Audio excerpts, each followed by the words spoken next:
Perkasa Pembangunan Negeri, SUR dan peranan mahasiswa diiktiraf. Itu antara fokus negeri di bawah Bayu petang ini. Perkembangan lanjut bersama Suaran Shah di Kota Kinabalu. Teruskan Suaran. Baik Sahih, Kerajaan Negeri mengambil serius setiap SUR, cadangan dan pandangan mahasiswa di Sabah. Semua SUR diterima akan diperinci sebelum dibawa ke peringkat Kabinet. 8 kluster diserahkan kepada Kerajaan Negeri hasil Konvensyen Mahasiswa Sabah 2025. Merangkumi pembangunan pendidikan dan pembangunan modal insan, MA63 dan apa jua berkaitan isu-isu kepentingan mahasiswa diserahkan kepada Kerajaan Negeri. Ketua Menteri Datuk Seri Panglima Haji G. Nor berkata, pandangan mahasiswa dalam pelbagai isu penting dalam membentuk dasar dan pembangunan negeri ini. Beliau berucap menutup Konvensyen Mahasiswa Sabah 2025 di KDCA Pinampang. Mengulas mengenai komitmen kerajaan dalam pembangunan pendidikan di Sabah, Dato' Haji G berkata, pendidikan percuma di Sabah menerusi semua institusi pengajian tinggi milik kerajaan negeri akan dilaksana. Selain memperkenalkan dasar subsidi pinjaman pendidikan khususnya pinjaman PTPTN dan Yayasan Sabah agar beban hutang pelajar dapat diringankan.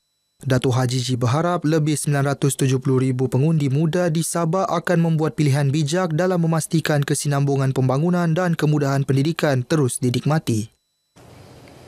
Seramai 179 pelajar di Parlimen Sepanggar menerima wang pendahuluan pinjaman WPP ditawarkan PTPTN. Menerusi WPP, pelajar menerima RM1,500 sebagai persiapan awal melanjutkan pelajaran ke IPT sekaligus mengurangkan beban keuangan mereka.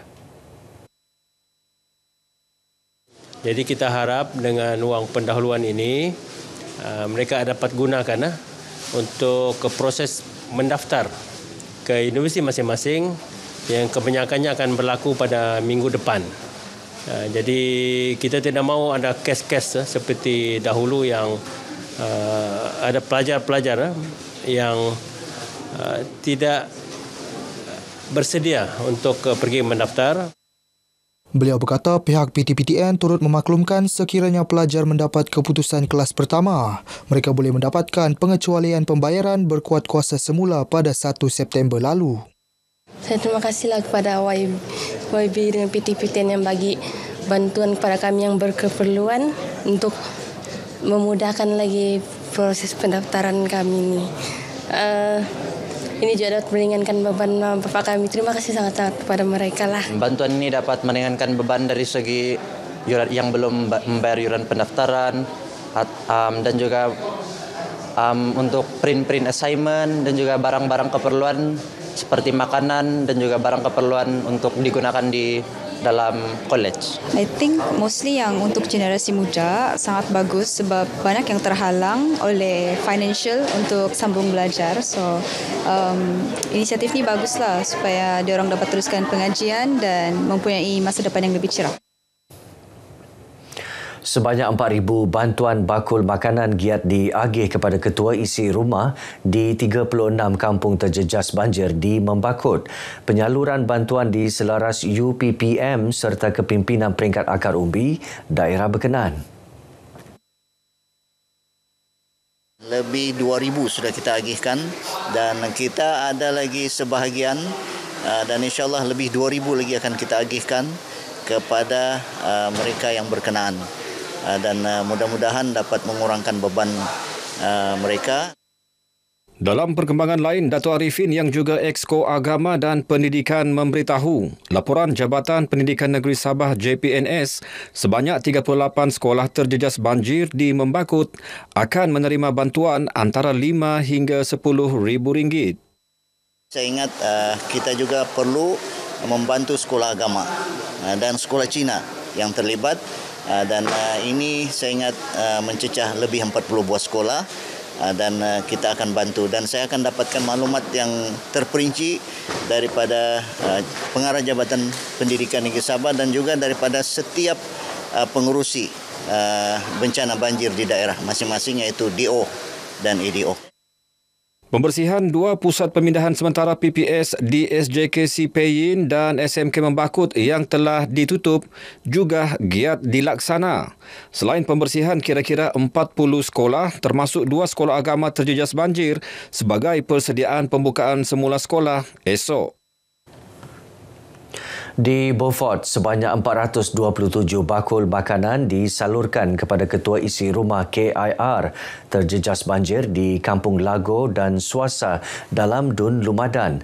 Jumlah itu sebahagian daripada 5,000 bakul makanan yang disediakan oleh Jabatan Perkhidmatan Kebajikan Am JPKA Sabah untuk membantu penduduk terjejas.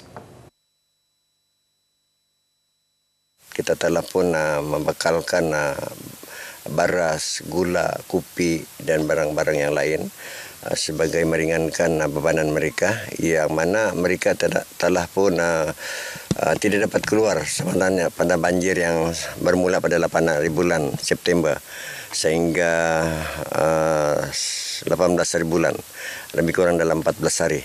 Dan sudah tentu dengan adanya sumbangan ini akan sedikit sebanyak dapat membantu mereka meringan bebanan mereka. Sebelum ini, sebanyak 461 bakul makanan telah diagihkan kepada KIR secara berperingkat di Kampung Bangkalalak dan Mintulut Jumaat lalu. Banjir di Beaufort telah menjejaskan 43 kampung. Sementara itu, situasi banjir di negeri ini semakin pulih. Setakat pukul 4 petang tadi, hanya 2 pusat pembinaan sementara PPS dibuka menempatkan 130 orang daripada 31 keluarga. Sekretariat Jawatankuasa Pengurusan Bencana Negeri JPBN Sabah dalam kenyataan memaklumkan 2 PPS dibuka masing-masing, satu di Penampang dan Papar. Di Penampang, jumlah penduduk di PPS 123 orang daripada 29 keluarga, manakala di Papar 7 orang daripada 2 keluarga. 3 kampung masih terjejas, masing-masing satu di Penampang dan 2 di Papar.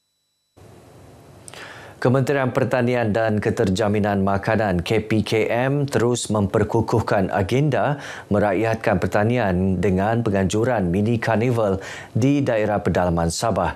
Ia membuktikan komitmen kerajaan bagi memastikan sektor agromakanan turut diberi perhatian di pedalaman, bukan hanya tertumpu di bandar.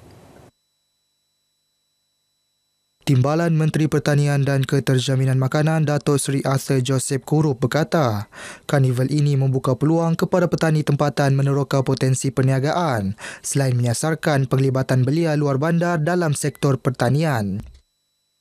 Jadi dengan perhubungan jalan yang baru ini, dengan pembinaan sekolah SMK yang baru, dengan Gunung Terus Madi dan juga sektor agro pelancongan, kita nampak bahawa potensi ekonomi di sini sangat besar dan pertanian dan agro pelancongan, keusahawanan, semua ini dia menjadi satu sumber pendapatan yang sangat besar khususnya untuk rakyat penduduk di sini, dan inilah yang kita ingin untuk membantu. Beliau ditemui RTM selepas merasmikan mini karnival KPKM di Kampung Monggoribut, iaitu lokasi kedua selepas Kampung Membulu Suk. Karnival ini dijangka diteruskan ke 6 lagi mukim di Sabah bagi mengenal pasti komoditi berpotensi yang diingini penduduk setempat. Masyarakat di Kota Kinabalu digesa berganding bahu membanteras denggi khususnya di kawasan hotspot yang dikenal pasti.